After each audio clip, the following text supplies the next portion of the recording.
She woke up in the bed of the most feared man in New York, wearing his shirt, her hand resting over his heart, and the moment she felt his breathing change, she knew he was awake and had heard every word she just confessed. 10 years of silence, 10 years of being invisible, gone in a single whisper she never meant to say out loud. And when Dante Morelli opened his eyes, he did not throw her out. He did something far more terrifying. If you want to know what he did next, subscribe to the channel and stay with this story until the very end. And drop the name of the city you are watching from in the comments so I can see how far my story has traveled. The crystal tumbler slipped out of Isabella Cruz's fingers at 3 in the morning and exploded across the marble, and for the first time in 10 years her hands would not stop shaking. She stared at the whiskey creeping into the grout, and the strange thought that came to her was not about the mess. It was about the sound she had heard 20 minutes earlier from the east side of the house.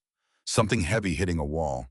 A man's voice breaking in a language she only half understood, though grief needs no translation. She knelt down and began collecting the larger shards with bare fingers, because that was what she did. She cleaned up other people's messes.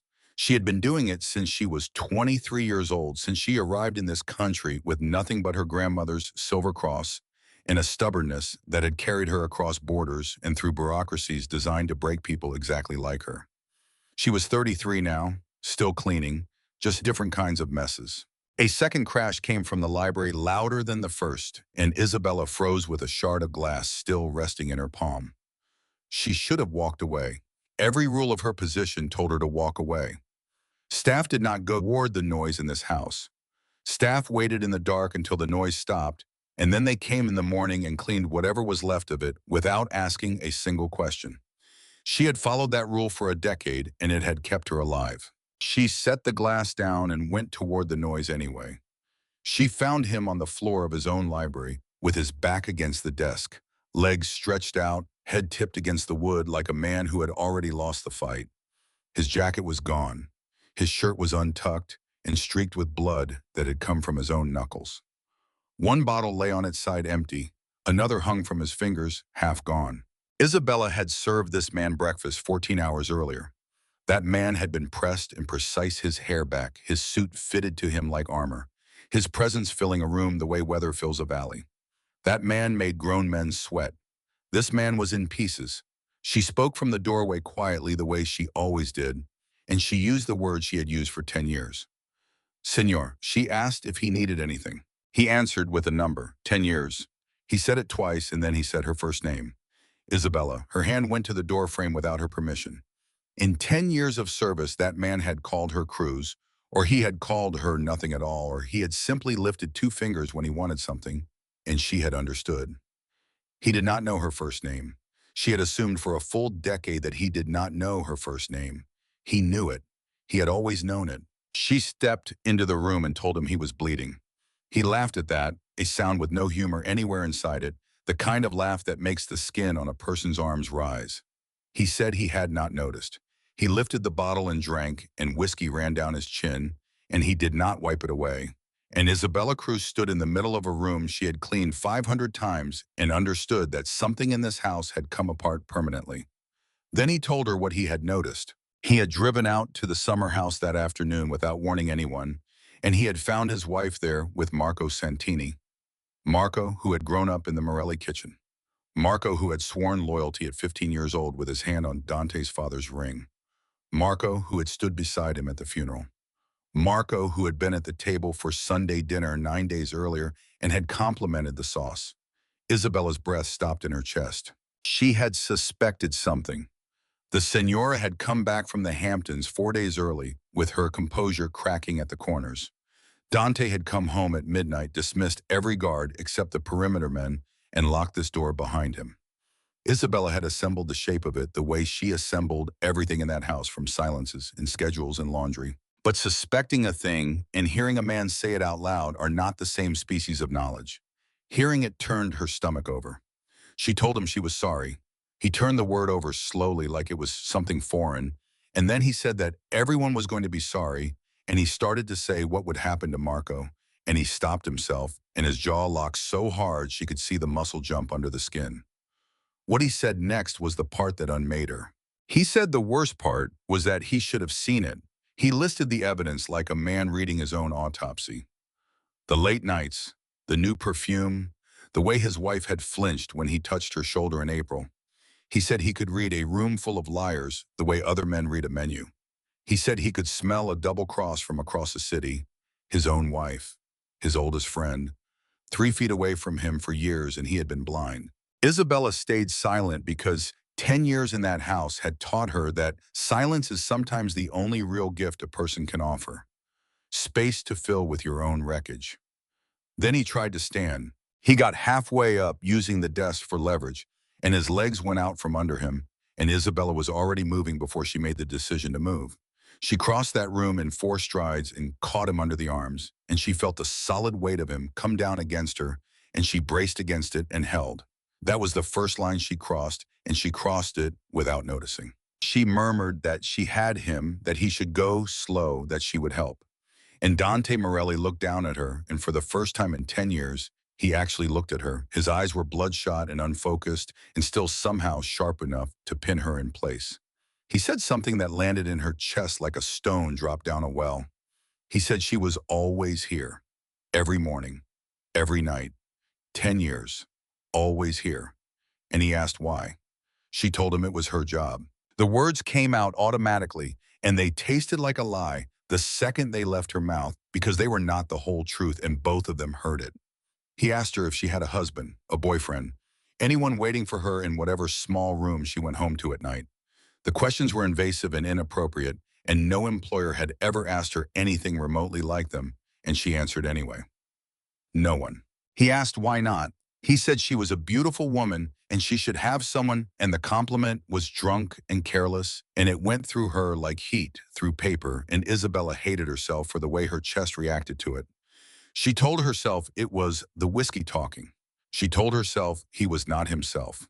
She told herself she was not a foolish girl who mistook a broken man's rambling for anything at all. She told him she had her work and that right now her work was getting him upstairs before he split his head open on his own furniture. He let her lead him. That was the second line, and she felt this one. They moved through the sleeping house at the pace of a wounded animal, his weight against her side, his arm over her shoulders, his feet catching on nothing.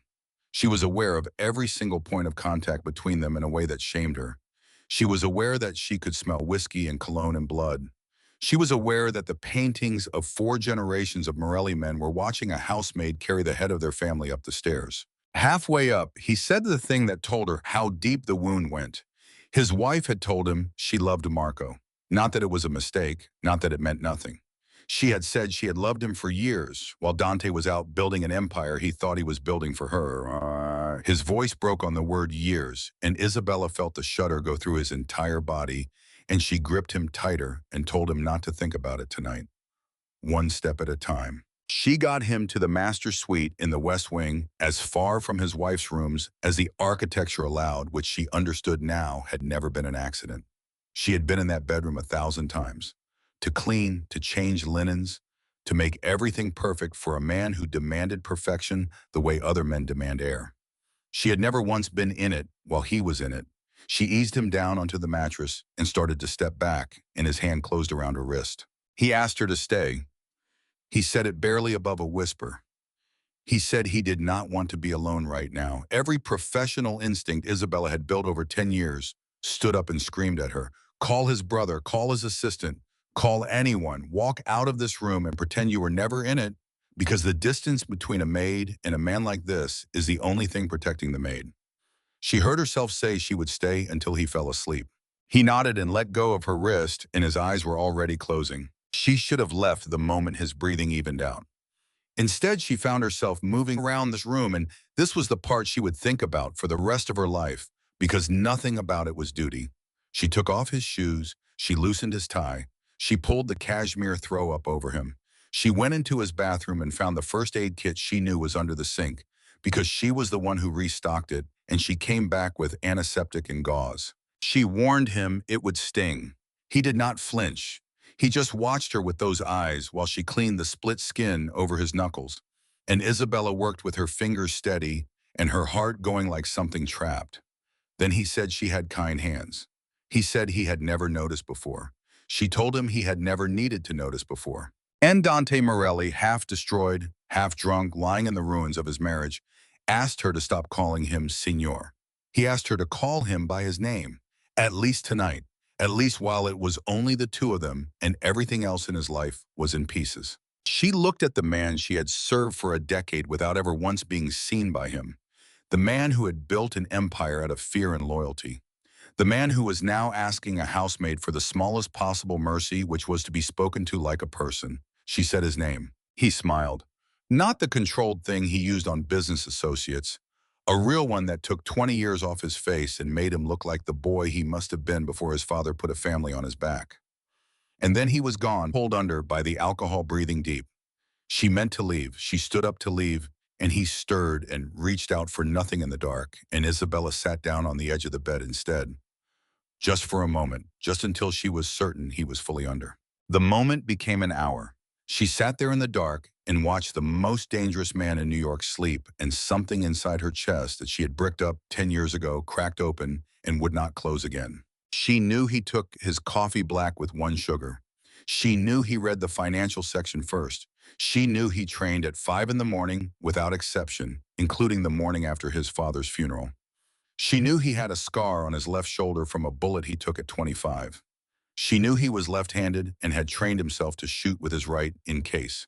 She knew he called his mother every Sunday, no matter what continent he was standing on. She had always told her she knew these things because it was her job to know them.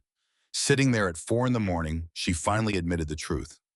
Somewhere in 10 years of anticipating a man's needs before he spoke them, somewhere in the careful daily witnessing of a life she was never invited into, Isabella Cruz had done the one unforgivable thing a woman in her position could do. She had fallen in love with him. The realization should have terrified her. Instead, something in her went very quiet and very still, almost like peace, and that was the most dangerous thing that had happened all night. She did not remember lying down. She woke to warmth and the smell of cologne and whiskey, and for one blank second she did not know where she was. Then she felt the weight against her side, and every piece of the night came back at once. She had not gotten under the covers. She was not that far gone. She was lying on top of them, turned toward him, and her hand was flat on his chest, as though at some point in the dark she had needed to confirm he was still breathing. And his shirt, the ruined blood-stained one, was over her shoulders. She had no memory of putting it there. She had no memory of him putting it there. It was over her like a blanket or like a claim, and dawn was coming through the curtains, and she was in Dante Morelli's bed, wearing Dante Morelli's shirt. She should have moved. She knew exactly how the next 10 seconds could end her life. She did not move. She lay there in the gray light and studied his face because she would never get to do it again. There was a small scar above his right eyebrow she had never seen in 10 years, invisible unless you were this close. His eyelashes were absurd. His jaw, which was always set like a closed door, was open and unguarded. Her grandmother used to say you could learn a person's true nature from how they look to sleep because dreams do not lie, because the soul takes off its masks when nobody's watching. Isabella wondered what Dante Morelli's soul looked like, and whether it was as violent as everyone believed, and whether it had ever once been held by anybody. Her hand shifted on his chest, and she felt his heartbeat under her palm. Steady, relentless, the same rhythm as any other man's in a chest that half a city was afraid of. And then she said it. She said it so quietly, she barely heard herself.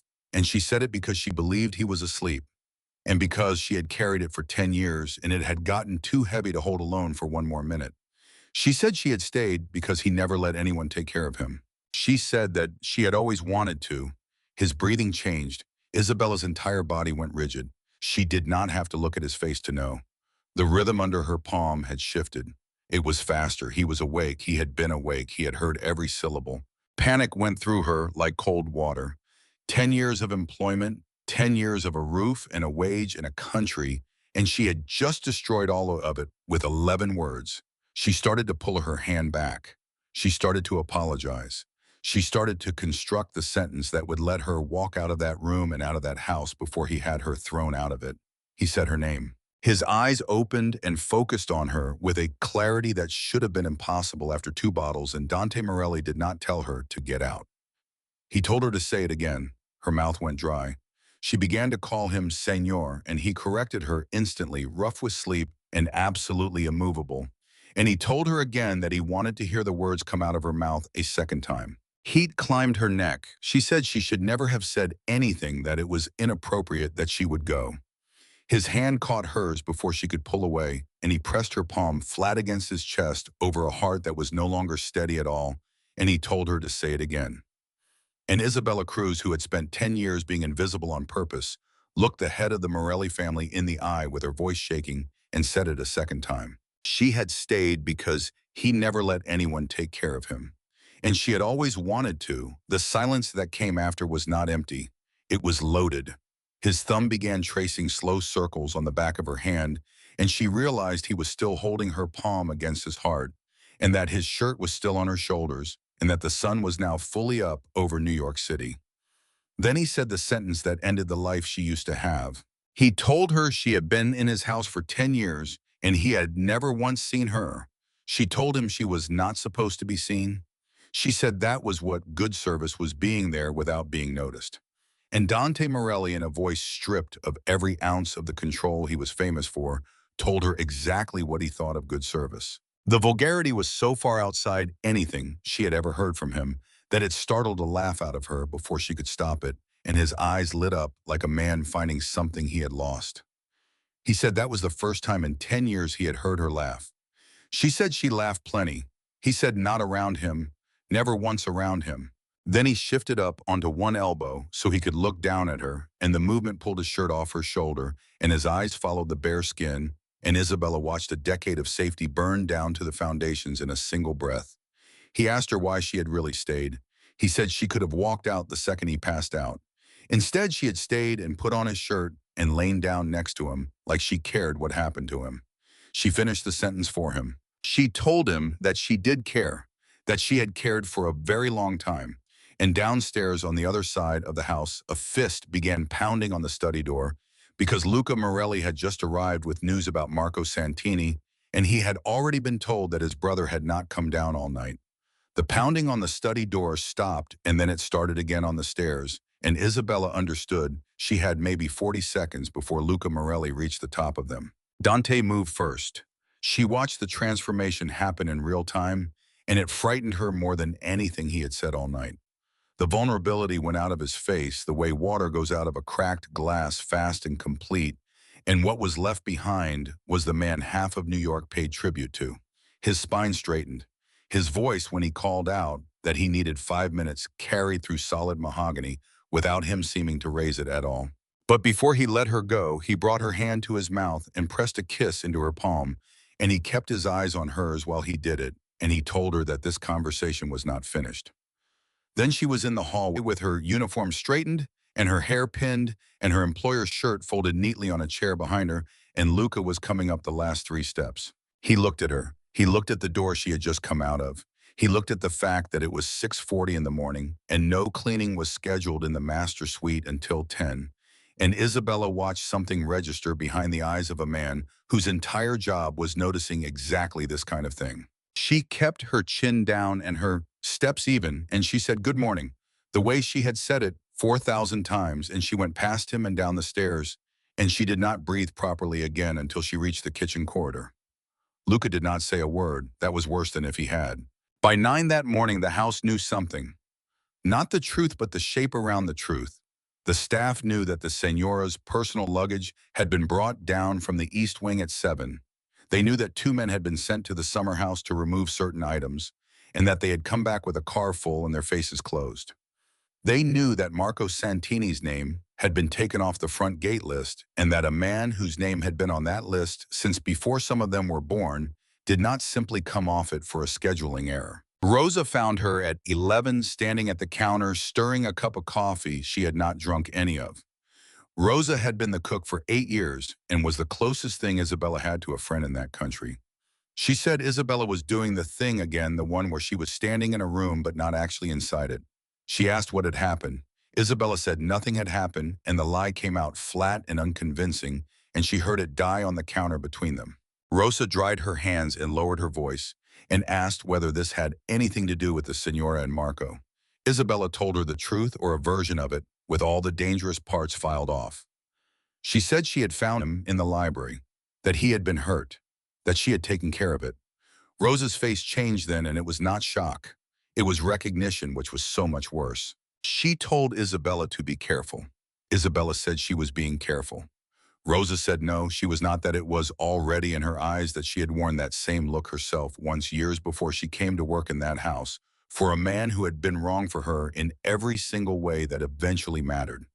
Isabella said this was different, and even as she said it, she knew she had no evidence for it whatsoever. Rosa laid it out anyway, gently, the way you tell somebody their house is on fire. He was her employer. Not a manager at a hotel, not a family in Queens with a mortgage. It was Dante Morelli. His wife had just betrayed him with his oldest friend, which meant he was about to go to war, and everyone standing near a man when he goes to war gets some of it on them. Then she said the sentence Isabella would carry for months. She said men like that do not love the way ordinary people love. They possess, they own, they consume, and when they are finished, there is nothing left but ash. Isabella went back to her rounds, and every hallway she walked felt like it belonged to a different house than the one she had cleaned yesterday. She passed the grand salon where Bianca Morelli's portrait still hung above the fireplace, and she noticed a maintenance man measuring the frame, and she understood that by tomorrow that wall would be empty, and by next week nobody would remember what had been on it. At 3 in the afternoon, she carried the refreshment tray to the study the way she had carried it every single day for 10 years without exception, and she stood outside the door with her hand not quite touching the knob and realized she was afraid. Not of him, of herself, of what her face might do. She knocked. He told her to come in. There were 5 men in that room. Luca by the window with his arms folded. 3 capos she recognized by sight and had never once been introduced to. And Dante behind the desk, and the second she stepped through the door, the conversation stopped like someone had pulled a cord. 5 sets of eyes turned toward her. She only felt one of them. She set the tray in and kept her voice professionally empty and said his afternoon refreshments. Senor, and he thanked her and called her Cruz. Cruz, her surname delivered flat in front of his men. It landed like a slap, and then a half-second later, she understood it for what it was. Protection. He was drawing a line in front of witnesses because those witnesses would remember, and someday somebody would ask them what they had seen. She turned to go, and he stopped her. He came out from behind the desk with that unhurried predator's walk that always made her think of something that did not need to rush because nothing in the room could outrun it, and he crossed to the tray as though inspecting it, and as he passed her, his hand brushed against the back of hers. It lasted less than a second.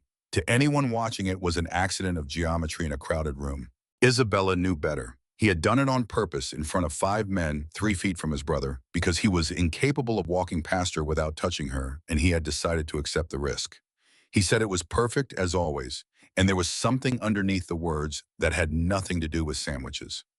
She made the mistake of looking at his face, just once, and the way he was looking back at her made heat flood into her cheeks so fast she had to turn toward the door. He told her he would need to speak with her later about household arrangements, since there would be changes.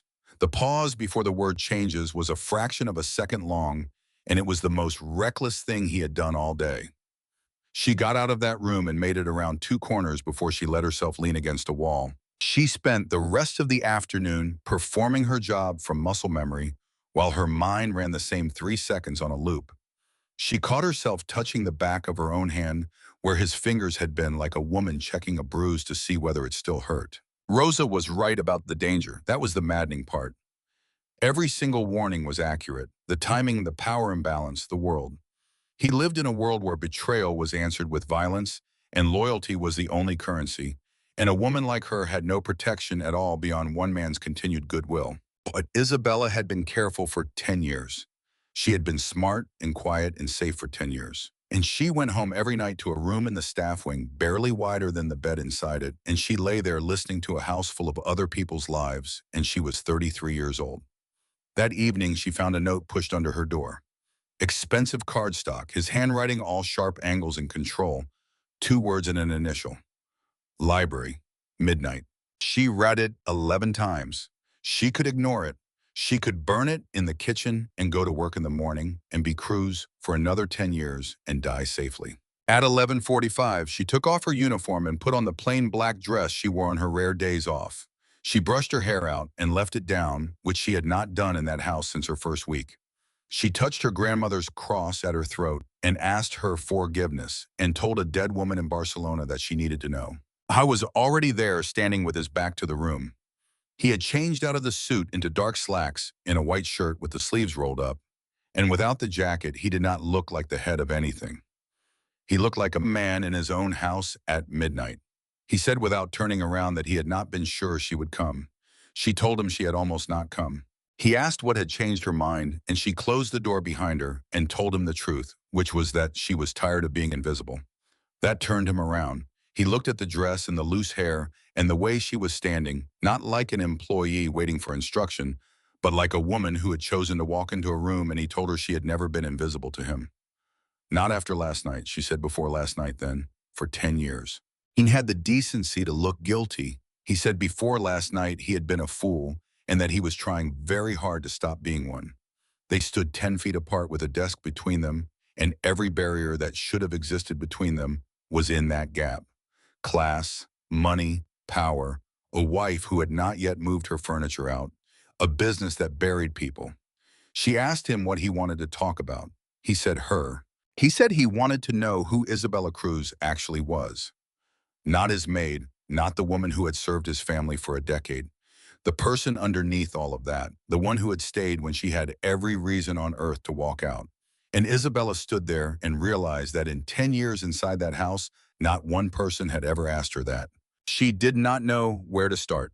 So he told her to start at the beginning, and he leaned back against the desk with his arms crossed and gave her his whole attention, which she would later understand was the most valuable thing he owned. She told him about the apartment in the Gothic Quarter, about her parents dying in a car when she was small and being raised by a grandmother who made custom dresses for wealthy women and worked from a table by the window. She said she used to sit and watch those hands move for hours. She said her grandmother taught her there was dignity in service, that making someone's life beautiful even in the smallest way was worth a life. He asked if that was why she became a maid. She laughed and told him no. She became a maid because she needed money, and it was the only job available to her. She stayed a good one because of her grandmother. Then he asked what had brought her to America, and Isabella felt her throat close because that was the part she had not spoken out loud in 10 years. She told him a man had brought her here. She saw something flicker across his face, and she recognized it immediately as jealousy, and it startled her that he did not bother to hide it. She said it was not what he thought. Her grandmother had gotten sick. Cancer. Treatment cost more than two women in a two-room apartment could ever produce. And a man she had known since childhood, a man her grandmother had fed at her own table, said he had connections in America, said he could put Isabella into a job that paid enough to send real money home. She said there had been a catch because there is always a catch. She turned away from him toward the window because she could not say the next part to his face. She said that when she arrived, the job he had arranged was in one of his clubs, and it was not waitressing. She felt the temperature in the room drop before she heard him speak. His voice came out low and very careful, and he asked whether the man had touched her. She said no. She got out. She ran with what she had in her hands, and she had enough for 4 nights in a cheap hotel while she looked for real work. And on the third day, she saw an advertisement for a housemaid at the Morelli estate, and his mother hired her on the spot, and she had never left. He asked about her grandmother. Isabella said she died 3 months later. By the time Isabella had saved enough to send it had already spread, and the money went to a funeral instead of a hospital. He pushed off the desk and crossed the room and told her he was sorry. She said it was a long time ago. He said that did not make it hurt less, and the way he said it told her he was not being polite. He knew. He had his own version of it somewhere. Then he asked for the man's name. She said it did not matter. He said it mattered to him. He said she had been 23 years old alone in a country where she did not know one single person, and a man had looked at that and seen an opportunity instead of a child, and that the name of that man mattered a great deal. She should have been frightened by what was underneath that request. Any sensible woman would have been. Instead, something warm and shameful and enormous unfolded in her chest, and Isabella recognized it as the feeling of being defended, which she had not experienced since she was 7 years old. She gave him the name, Javier Ruiz. Dante nodded once and filed it away, and she knew with absolute certainty that Javier Ruiz's life was about to become extremely complicated. She waited to feel guilty about it. She waited a long time. It never arrived, and that told her something about herself she was not ready to look at. She turned it back on him. She said she had given him her story, and now she wanted his. He said she had worked in his house for 10 years and already knew his story. She said she knew the public version. The son who took the family at 28 when his father died. The man who expanded it, modernized it, made himself one of the most powerful figures in the city. She said she did not know the private version. The man who sat up until 3 in the morning reading in this room. The man who called his mother every Sunday from wherever in the world he happened to be standing. Then she said the last one, the man who married Bianca Rossi. His jaw tightened at the name. He said it was not a story he was proud of. She said she had not asked him to be proud of it. She had asked him to tell her, to let her see him the way he had let her see him at 3 in the morning on the floor of that same room. So he told her. He said he married Bianca because it made sense. A union between two families shared territory, a treaty with a wedding attached. His father had arranged it before he died, and Dante had honored it because that was what he had been raised to do. He said he told himself love would arrive eventually. That respect was enough. That passion was for men who did not have responsibilities. Then he laughed, and it was the ugliest sound Isabella had ever heard him make, and he said it had not been enough. He said they had been business partners who shared a surname and occasionally a bed. He worked 18-hour days. She ran her circles. They both pretended it was a marriage. And then he said the thing that told Isabella exactly how deep the wound actually went. He said that when he walked into the summer house and found them, the rage had not been the worst part. The worst part came 10 minutes later in the car when he understood that he had given 10 years of his one life to something completely hollow. He had built an empire and forgotten to build a life inside it. She asked him what he wanted now, if he could have anything. He asked if she really wanted to know, and she nodded, and he reached up and tucked a strand of hair behind her ear and left his fingers against her cheek. He said he wanted someone who could see past the empire to the man holding it up. Someone who did not want to fix him or reform him or turn him into something he was not. Someone who knew exactly what he was and stayed anyway. Then he said that when he woke up and found her in his bed wearing his shirt, with her hand over his heart, it was the first time in 10 years that he had felt like a person instead of a position. His other hand came up and framed her face, and he told her the truth that had been eating him since dawn. That it terrified him. That she was the one woman in the world he should not want, and the only one he had not been able to stop thinking about all day. Isabella's breath stopped. She said she was his employee. She said this was completely inappropriate, and that if anyone found out, he said he knew. He said he had spent the last 18 hours listing every reason it was a catastrophic idea, and that he could recite them alphabetically, and that he had discovered he was not able to make himself care. She discovered the same thing about herself. She asked him what happened now. He said that depended entirely on her. He kept his hands gentle on her face so she could step back at any second, and he told her he would not force this, that he would not use his position on her, and that if she walked out of the room and told him to forget the entire conversation, he would respect it and never mention it again. She asked what happened if she did not walk away. He said then everything changes. And Isabella thought about Rosa saying men like that leave nothing but ash. She thought about 10 years of a small room in a narrow bed. She thought about being careful and safe and smart, and about exactly where careful and safe and smart had gotten her, which was standing alone at midnight in another woman's house.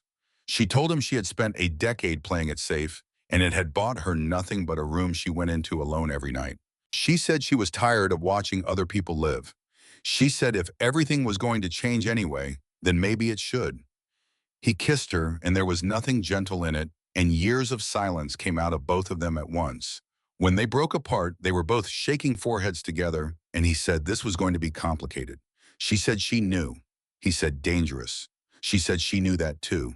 He said she could get hurt. She pulled back far enough to look him in the eye and told him she had been getting hurt quietly for 10 years, and that at least this way she would be hurt while actually living.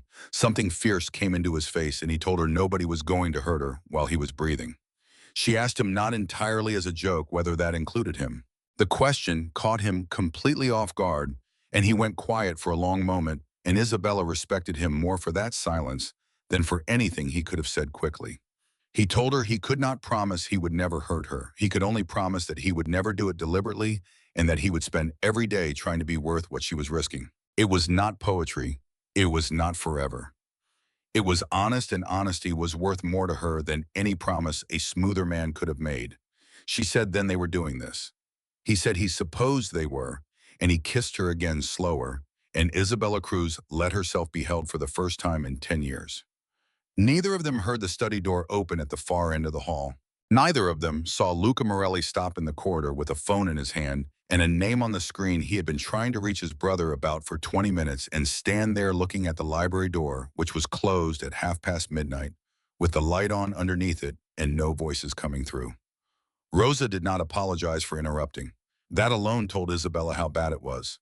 She held out the phone and said there was a man on the line who had called the kitchen extension, not the house line, not the office, the kitchen, which meant he had an old number from before Dante changed everything, and he had asked for Isabella Cruz by her full name. Dante took the phone before Isabella's hand got halfway there. He listened for 11 seconds without saying anything. Isabella watched his face go through 3 different men in that time. Then he said very quietly that whoever this was had made a mistake, and he handed the phone back to Rosa and told her to hang up. Isabella asked who it was. He said it did not matter. She said his name once flatly and did not move and did not blink, and after 6 months of learning each other, Dante Morelli understood that he had a choice between telling her the truth and starting a war inside his own house. He said it was Javier Ruiz. The name went into Isabella like a needle into an old scar. She had not spoken it out loud since the night she gave it to him in that same room, and she had spent every week since deliberately not asking what had been done with it. She asked what he wanted. Dante said he wanted money. He said Ruiz had heard that a woman he once tried to sell was now engaged to the head of the Morelli family and had decided that was worth something to somebody. Isabella sat down on the arm of the chair because her legs had opinions of their own. Then she asked the question she had been avoiding for 6 months. She asked what Dante had done when she gave him that name. He did not lie. That was the thing about him that she had staked her entire life on, and it held. He said he had found the man within 9 days.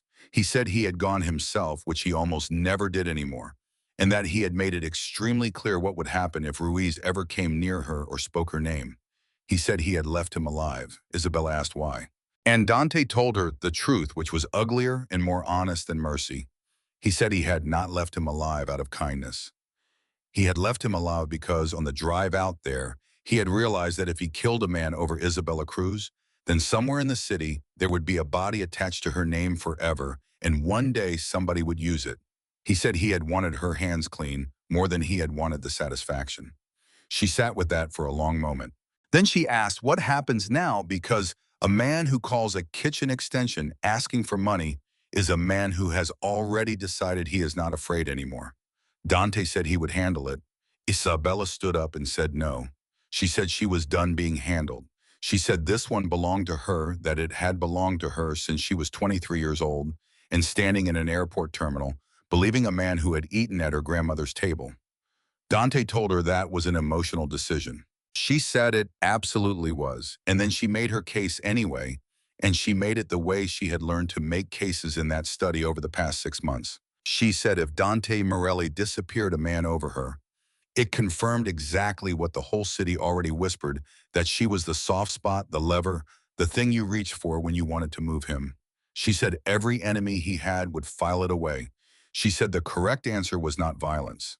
The correct answer was making Javier Ruiz worthless as a weapon. Luca, who had come to the doorway behind Rosa, somewhere in the last minute and had said nothing at all, spoke for the first time and asked her how. She said Ruiz was selling a secret, so take the secret away from him. They looked at her. She said she wanted Tony to file a statement. Full disclosure on record notarized. Every detail of what happened when she was 23, the promise, the club, the escape, the name. She said she wanted it filed with an attorney and sealed and copies distributed to 3 separate parties. And she wanted Ruiz informed that it existed. She said the moment the story was already told, there was nothing left to sell. He would be a man with a rumor in a city that runs on secrets, holding the only kind of information that has no market value, which is information everybody already has. The room was silent. Then Luca said to his brother that she was better at this than most of the men on the payroll. Dante did not laugh. He looked at her for a long moment, and Isabella understood that something was being decided that had nothing to do with Javier Ruiz. He said she understood what filing that statement meant. It would exist forever. Any prosecutor, any journalist, any enemy with money and patience could eventually get to it, and the worst 4 days of her life would be a document with a case number. She said yes. He asked her if she was sure she was willing to hand strangers the things she had never told anyone in 10 years. And Isabella said the sentence that ended the last piece of the woman she used to be. She said she had spent 10 years keeping herself small so nobody could use anything against her, and it had not protected her. It had just made her easier to overlook. She said she would rather hand the whole truth to the world herself than spend the rest of her life waiting for someone else to hold it over her head. Dante crossed the room, took her left hand, and put the ring on it without asking again. He said that was a yes, whether she had gotten to say it or not. She laughed and cried at the same time and told him she was going to say it anyway, and she said yes, and he pulled her in, and Rosa started crying in the doorway and pretended it was the onions she had not been cutting. Tony filed a statement 11 days later. Javier Ruiz called the kitchen extension one more time 2 weeks after that. Rosa answered. She listened for a moment and then told him in Spanish in a tone Isabella had never heard from her before, exactly what had been filed and exactly who had copies of it, and then she hung up on him. He never called again. Isabella asked her afterward quietly how she had known what to say. And Rosa sat down at the kitchen table and finally explained the things she had said months earlier about coming to her first and not to him. She said the man she had loved before she came to work in that house had been a man exactly like Javier Ruiz. She said she had been 26. She said she had spent 4 years believing she deserved it, and then one night she had walked out of an apartment in the Bronx with nothing, and it had taken her another 2 years to stop flinching when someone moved fast near her. She said she had recognized the look in Isabella's eyes the first week she worked there and had never once mentioned it. Isabella asked her why she had warned her so hard about Dante. Then if she had known what real danger looked like. Rosa said because a woman who has been hunted once will sometimes mistake being owned for being safe, and she had needed to be sure Isabella knew the difference. Then she said, and this was the part Isabella carried, that she had been wrong about him. Not until he was still everything she had warned about. But she said she had been watching for 6 months, and she had never once seen him make Isabella smaller, and that was the only test that had ever mattered. They were married 8 months later in the garden, and it was smaller than anyone expected. 90 people. No press. Half the guests were staff. Rosa cooked and refused every offer of help and cried through the entire ceremony. Isabella wore a dress she had made herself over 4 months of evenings because a woman in Barcelona had once taught a little girl at a table by the window that there was dignity in doing something well with your own hands. She said her grandmother's name out loud before she walked out the way she had every important day of her life. Luca stood beside his brother. Dante's mother, who had hired a frightened 23-year-old on the spot 10 years earlier and never once remembered doing it, sat in the front row and held Isabella's hand afterward and told her she had always known. Volkov sent a gift, a case of Georgian wine and a card with 3 words on it, no signature. The card said only that height suited her. Dante read it twice and then poured himself a glass of it that night, which Isabella understood was the closest thing to peace that world would ever offer, and she decided to accept it. The years that came after were not the fairy tale she had imagined as a girl in the Gothic Quarter, and she never once pretended otherwise. There were nights he did not come home, and she sat awake with her phone on the table face up, refusing to look at it and looking at it every 90 seconds. There were mornings she watched him put a suit on over a bruise he would not explain. There was a February when Luca was shot outside a restaurant in Bay Ridge and lived, and a March when the man who had shot him did not, and Isabella never asked, and Dante never told her.